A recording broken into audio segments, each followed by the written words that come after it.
నమస్తే welcome to burning topic.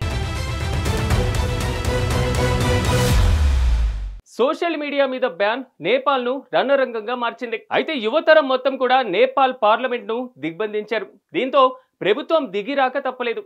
అసలు అక్కడ జరిగిన ఘర్షణలకు కారణం ఏంటి, అక్కడ అసలు ఏం జరుగుతుంది తెలుసుకోవాలంటే మీరే చూడండి.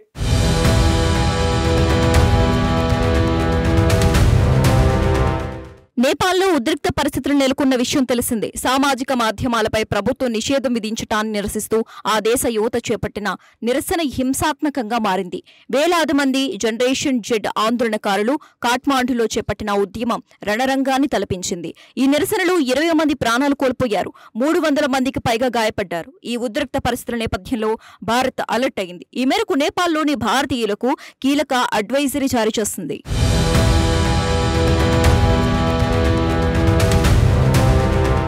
ప్రస్తుతం అక్కడ జరుగుతున్న పరిణామాలను నిశితంగా పరిశీలిస్తున్నట్లు తెలిపింది. అక్కడ భారతీయ పౌరులు జాగ్రత్తగా, సురక్షితంగా ఉండాలని సూచించింది. స్థానిక అధికారుల మార్గదర్శకాలను పాటించాలని పేర్కొంది. ఈ మేరకు విదేశాంగ మంత్రిత్వ శాఖ ఒక ప్రకటన విడుదల చేసింది. నిన్నటి నుంచి నేపాల్లో జరుగుతున్న పరిణామాలను నిశితంగా పరిశీలిస్తున్నట్లు తెలిపింది. చాలా మంది యువకులు ప్రాణాలు కోల్పోవటం బాధాకరం అని తెలిపింది. గాయపడిన వారు త్వరగా కోలుకోవాలని కోరుకుంటున్నట్లు తెలిపారు. ఇక దీంతో రాజధాని కాఠ్మాండు సహా అనేక నగరాల్లో అధికారులు కర్ఫ్యూని విధించారు.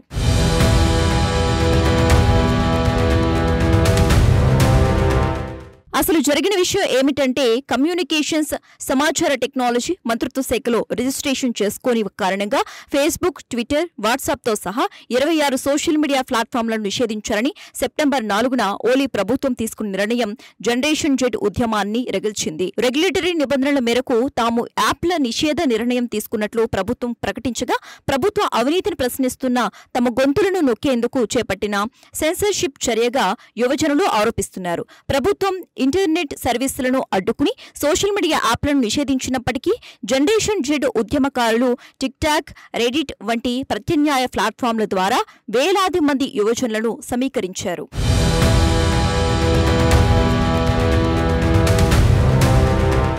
ఇక దీంతో నేపాల్లోని అవినీతి, నిరంకుశత్వం, జవాబుదారీతనం లేకపోవడాన్ని వ్యతిరేకిస్తూ విస్తృత ఉద్యమంగా మారాయి. పార్లమెంటు సమీపంలో పోలీసులతో ప్రదర్శనకారులు ఘర్షణకు దిగారు. ఉద్రిక్తతలు పెరగడంతో ప్రభుత్వం సైన్యాన్ని మోహరించింది. రాత్రి 10 గంటల వరకు నగర వ్యాప్త కర్ఫ్యూ విధించింది. ఇది ఇటీవల సంవత్సరాలలో నేపాల్లో యువత నేతృత్వంలో జరిగిన అతిపెద్ద నిరసనగా నిలిచింది.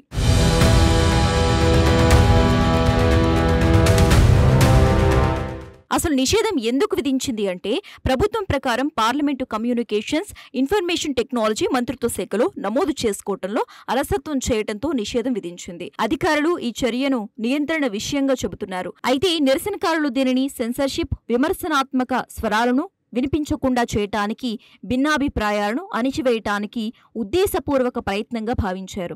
ఆ అవగాహన ఆన్లైన్ ప్లాట్ఫామ్ స్వేచ్ఛ, వ్యక్తీకరణకు అవసరమైన ప్లాట్ఫామ్గా భావిస్తున్న యువతలో కోపాన్ని రేకెత్తించింది.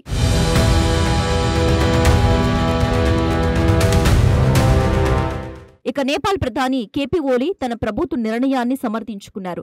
దేశాన్ని అణగదొక్కే ఏ ప్రయత్నాన్ని కూడా ఎప్పటికే సహించేది లేదన్నారు. దేశ స్వాతంత్ర్యం అనేది కొంతమంది వ్యక్తుల ఉద్యోగాల నష్టం కంటే గొప్పదని, చట్టాన్ని ధిక్కరించటం, రాజ్యాంగాన్ని విస్మరించటం, జాతీయ గౌరవం, స్వాతంత్ర్యం, సార్వభౌమత్వాన్ని అగౌరవపరచటం ఎలా ఆమోదయోగ్యం అని అన్నారు.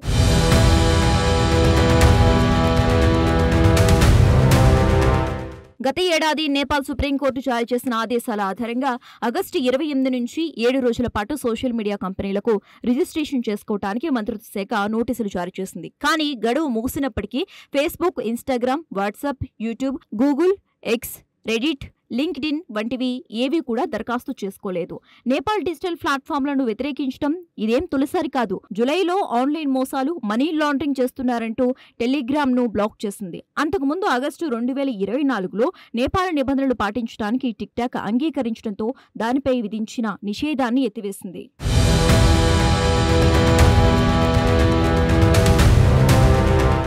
ఇక దీంతో పెద్ద పోరాటమే జరిగింది. కాఠ్మాండ్లో రాత్రి సమయంలో నిరసనలు, యాప్లను యాక్సెస్ చేయటం పెద్ద యుద్ధంగా మారిపోయాయి.